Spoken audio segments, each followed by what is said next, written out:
So again, it has to be locked. It has to be inoperable. If it's not on you. Unless you're actually touching it. Okay. So again, what about when a single woman is in the shower? When she's absolutely most vulnerable? All right, Orange County Gun Owners is dedicated to preserve and restoring Orange County's self-defense rights. And if you live in Orange County and want to help and defend and restore the Second Amendment, join ocgunowners.com/join. Orange County Gun Owners is the organization to help get more pro-Second Amendment officials elected. Become a member today, ocgunowners.com/join.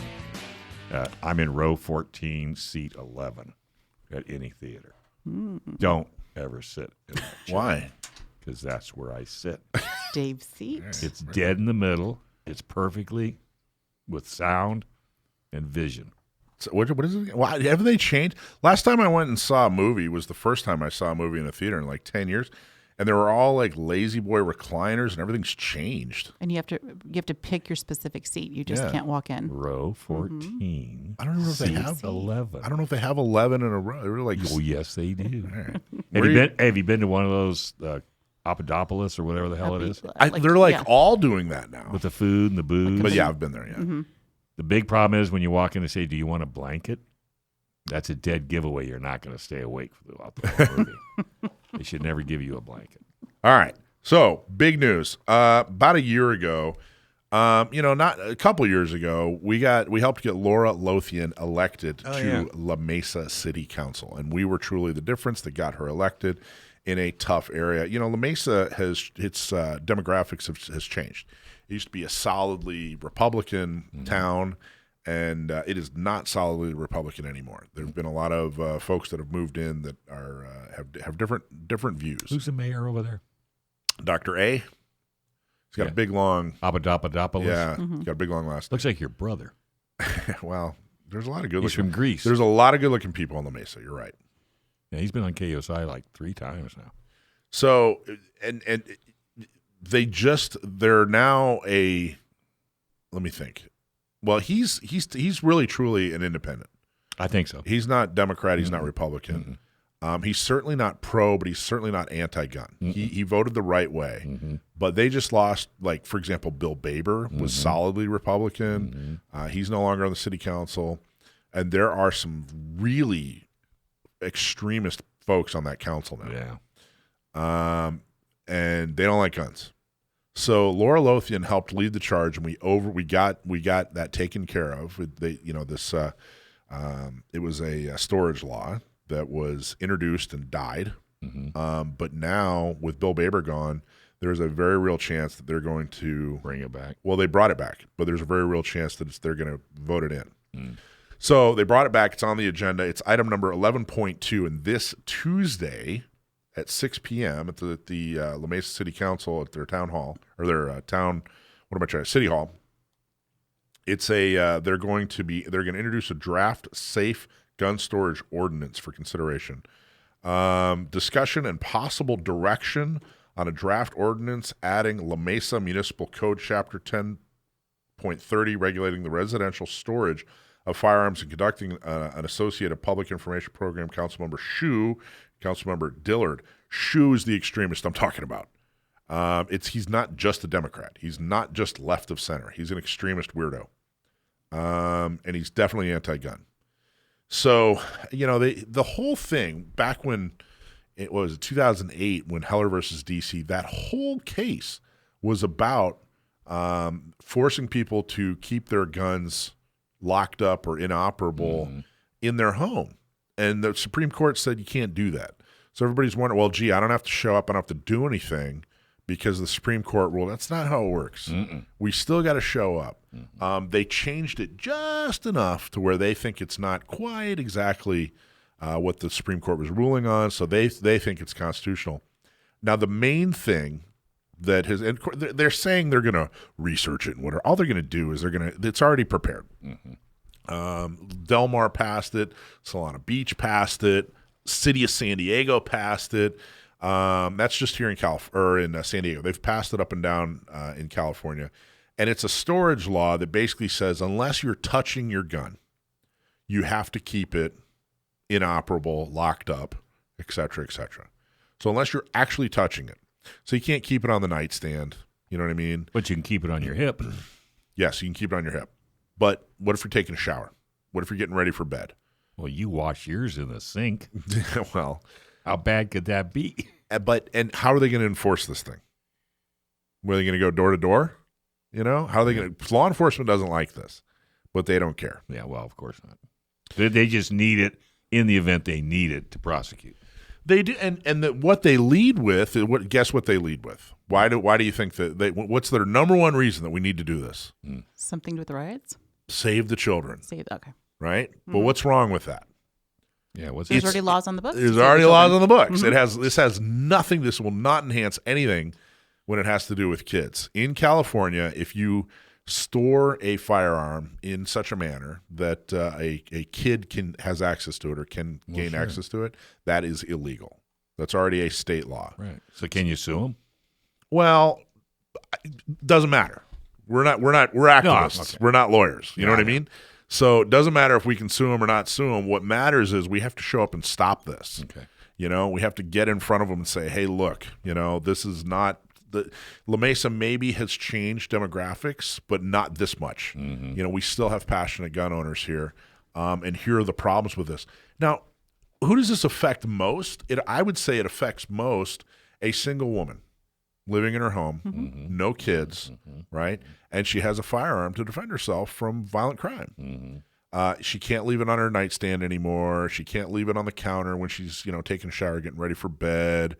You know, let's say she does see something outside, you know, or some peeping Tom or something like that. She calls the cops. Cops comes over. Her gun's out. Boom. But you know what I mean? Like that's the other thing is all these municipalities that have passed this, there's zero benefit. Nothing good has happened. There hasn't been anything that's helped in any way. There hasn't, and it's never even found anybody. They haven't prosecuted anybody. No one's been guilty of this. No one. It's completely useless. The whole point of these kinds of regulations are to make people. It's advancing a narrative. Mm-hmm. They want the public to know that guns are dangerous and gun owners are dangerous people. That is the point of this whole thing. You know, the Brady organization, Moms Demand Action, when they sit down and figure out what are we going to do today? You know, what's our big push going to be this year? Well, you know, let's do a storage thing because it's hard to argue against, and it reaffirms the opinion that guns and gun owners are dangerous. So is the public going to have an opportunity to speak? 6:00 Tuesday. We need you to show up. We need you to be prepared. We need you to be polite. We need you to be professional.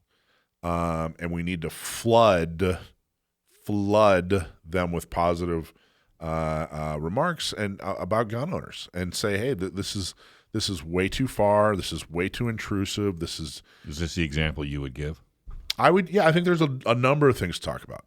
Talk about the single mom. Or not the single mom. Talk about the single woman, right? Because a single mom would already have to store her gun, you know, differently because she has, you know, the kid couldn't have access to it. That's already state law. Talk about the single woman who's trying to defend herself, right? Talk about the fact that this doesn't do anything to enhance protection against kids. Can you ask him a question? And I'm just like, okay, if somebody breaks in and a robber they won't answer. City council, they can't answer. They really can't comment on anything that's not, you know, like if short answer is no. They won't talk on scenario. They just won't. They just say, here's your 2 minutes. Say whatever you need to do. We're not going to have a dialogue. Yeah, because it's not going to make any difference anyway because we're still going to do what we want to do. Well, no, because they can't have a dialogue. If you were on the agenda, like, hey, we're going to talk to Bob Smith. He's a professional. We're going to have a dialogue. That'd be one thing. But I see. But the general public, you can't. Yeah, but you know, I believe that we could have an effect on this. I wouldn't ask people to show up if I didn't think we'd have an effect, and I think we could. Dr. A, the mayor, voted the right way. We need one more vote. You know, we need one more vote. So the fact that this is, if anybody can come from any part in the county. Another good point. Anybody from any part of the county, you can show up and talk. If they're going, they always ask, where are you from? Mm-hmm. Your answer is, I decline to answer. You do not have to tell them whether or not you live in La Mesa. Okay. And if they say, oh, you need to tell us if you live in La Mesa, you say, no, I don't. The Brown Act, that's one of the, I don't really like the Brown Act, but that's one part of the Brown Act that's crystal clear. You do not have to tell them whether you're from La Mesa or live in La Mesa or not live in La Mesa. So if you're thinking to yourself, well, I don't live in La Mesa, I don't want to show up or whatever. No, show up, talk. You don't have to tell them whether or not you're from La Mesa. Just show up in mass. You know what the address is? Well, it's just Google City Hall, La Mesa. I'll help you out, here's the thing. I got you. If you can't if you can't figure out how to get to City Hall in La Mesa, I don't want you there. If you can't get on Google, I was helping them poor old gun owners out there. All right, Dave, you ready? Yeah, I'm ready. 8130 Allison Avenue in La Mesa. See, I would never be able to find Allison Avenue if it's not La Mesa Boulevard. Well, and what they're going to do, okay, so key items from the draft resolution defines locked container and trigger lock pursuant to the California Penal Code, renders it unlawful and infraction to keep a firearm within any residence unless the firearm is stored in a locked container or trigger lock with limited exception. Provides for a limited exception if the firearm is carried on the body of a person who's an authorized user of the firearm or in their immediate control. Mm-hmm. So again, it has to be locked. It has to be inoperable. Mm-hmm. Unless it's not on you. Unless you're actually touching it. Okay. So again, what about when a single woman is in the shower? When she's absolutely most vulnerable? Mm-hmm. What about when a single woman is, getting ready for bed or sleeping? When she is absolutely 100% most vulnerable? Mm-hmm. What then? I'd argue that that's who's going to be affected mostly in La Mesa. Mm-hmm. They're not affecting, criminals. Criminals aren't going to live by this thing, right? And if we go back, we're going to talk about the San Diego County Gun Violence Reduction Community Needs Assessment Comprehensive Report. We're going to talk about that. But what we learned is what we already knew: 30% of people who are killed and there's gun involved, it's a homicide. 70% it's a suicide. Gun storage doesn't help either of those things. And how could you tell me what to do within my home? Well, I think that's an important concept. But I also think that's not. They don't care. They absolutely want to tell you what you're going to do in your own home. But you can't. That's my home. I can do what I want. But they think you can, and they think they should. You have to show up on Tuesday and let them know that. You can, but I just don't know if that'll resonate. I'm bringing a Rottweiler. Okay. Thanks for watching this clip from Gun Owners Radio. If you're watching mainstream media, you're not getting the truth about guns. Gun Owners Radio is the easiest way to stay on top of the Second Amendment fight, the fight for your self-defense rights. You can watch our live stream on YouTube every Sunday from 4 to 6 p.m. California time, or if you're in San Diego, AM 1170, FM 96.1, The Answer. We're also available on your favorite podcast platform. Just search Gun Owners Radio and you'll find our show. Like and subscribe to help defend and restore the Second Amendment, not just in California, but across the country.